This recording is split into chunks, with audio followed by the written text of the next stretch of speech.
एक शहर में अनिल नाम का एक इंसान रहता था। अनिल एक कपड़ों की दुकान पर काम करता था। उसकी बहुत साल पहले शादी हो गई थी। अनिल को हमेशा से ही लड़का चाहिए था। लड़का यह वंश का कुलदीपक होता है, पिता का नाम रोशन करता है और बुढ़ापे का सहारा होता है। पर लड़की शादी करके चली जाती है, ऐसी सोच रखने वाला वह पड़ोसियों को भी यह बात बताता था। शादी के कुछ साल बाद उसे दो लड़के हुए। बड़े बेटे का नाम करण और छोटे बेटे का नाम किशन रखा। बाद में कुछ सालों बाद उसकी पत्नी का निधन हो गया। उसके बाद उसी ने दोनों बेटों का ख्याल रखा। समय बीता और उसके दोनों बेटे बड़े हो गए और अब दोनों बेटे नौकरी कर रहे थे। दोनों की शादी भी हो गई। शादी होने के बाद वह एक साथ ही रहते थे। कुछ साल एक साथ खुशी में गए, लेकिन बाद में दोनों भाई एक दूसरे के साथ झगड़ा करने लगे। दोनों बहुओं में छोटी छोटी बातों पर मतभेद होने लगी। यह सब देखकर अनिल को बहुत बुरा लगता था। अब दोनों ने अलग रहने का निर्णय लिया और वह अलग हो गए। फिर पिताजी का ख्याल कौन रखेगा, ऐसा सवाल निर्माण हुआ। दोनों बेटे एक एक महीना संभालेंगे, ऐसा तय भी हुआ। अनिल एक बेटे के साथ एक महीने के लिए रहने लगा, फिर दूसरे बेटे के पास एक महीना, ऐसा उसका बंटवारा हुआ। पर जैसे जैसे वक्त बीतता गया, वैसे वैसे बहुओं और बेटों में अनिल को लेकर झगड़ा होने लगा। दोनों बेटों के घर में झगड़े का कारण अनिल रहने लगा। यह बात अनिल को अच्छे से समझ आई थी। अब अनिल को पुरानी यादें आने लगी थी। उसने जिंदगी में कितनी बड़ी गलती की थी, यह उसे अब समझ में आ रही थी। पर अब इसका क्या फायदा। आखिर दोनों बेटों ने पिताजी को वृद्धाश्रम भेजने का निर्णय लिया। एक दिन दोनों ही पिताजी को लेकर वृद्धाश्रम में गए।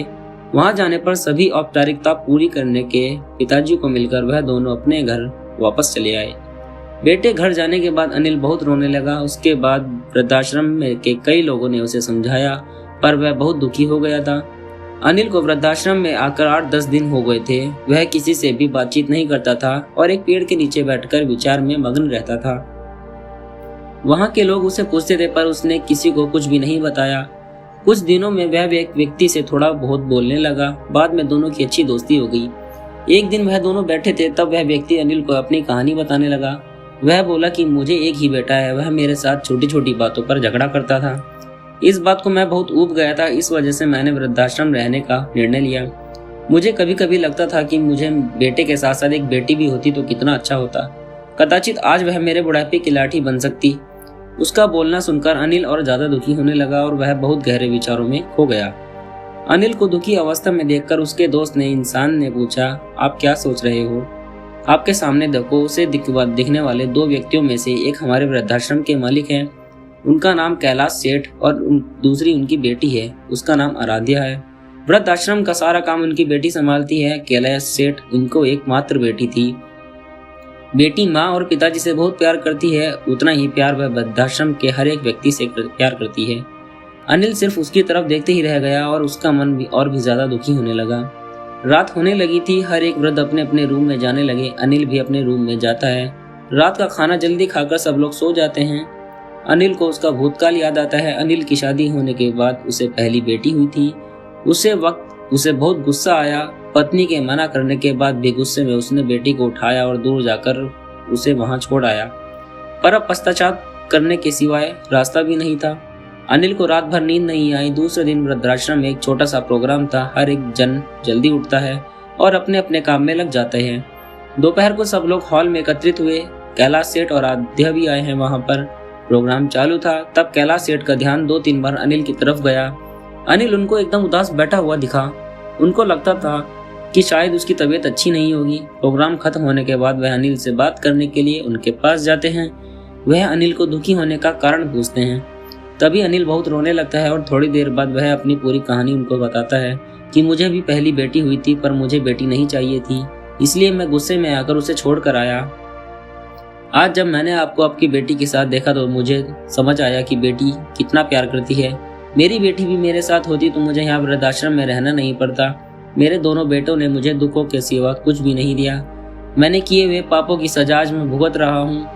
अनिल की सब बातें सुनकर कैलाश सेठ को मन ही में बहुत दुख हो रहा था। दुखी होकर वो अनिल को बोलते हैं कि यह मेरी बेटी नहीं है, मुझे यह नदी किनारे मिली थी। मैं उसे घर ले आया और बड़े प्यार से बड़ा किया।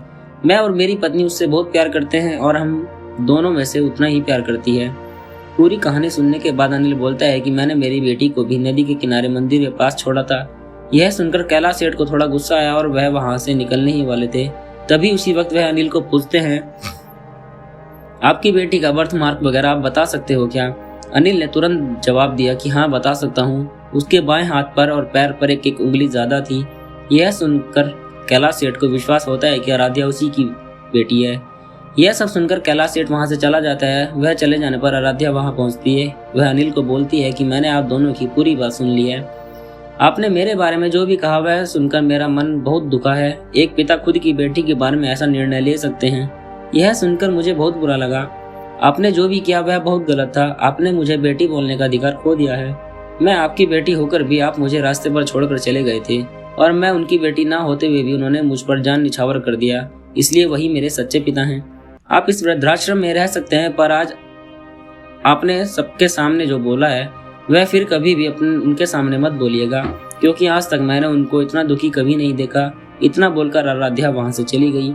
अनिल सिर्फ आंखों में आंसू लाकर उसकी तरफ देखता रह गया और अपने नसीब को दोष देता रहा। दूसरे दिन सुबह किसी को भी ना बताते हुए अनिल वृद्धाश्रम छोड़कर चला गया। दोस्तों, आपको ये कहानी कैसी लगी हमें कमेंट करके जरूर बताएं, और इसी तरह की कहानी सुनने के लिए हमारा चैनल कहानी की लाइब्रेरी को जरूर सब्सक्राइब करें। फिर मिलेंगे एक और नई कहानी में। धन्यवाद।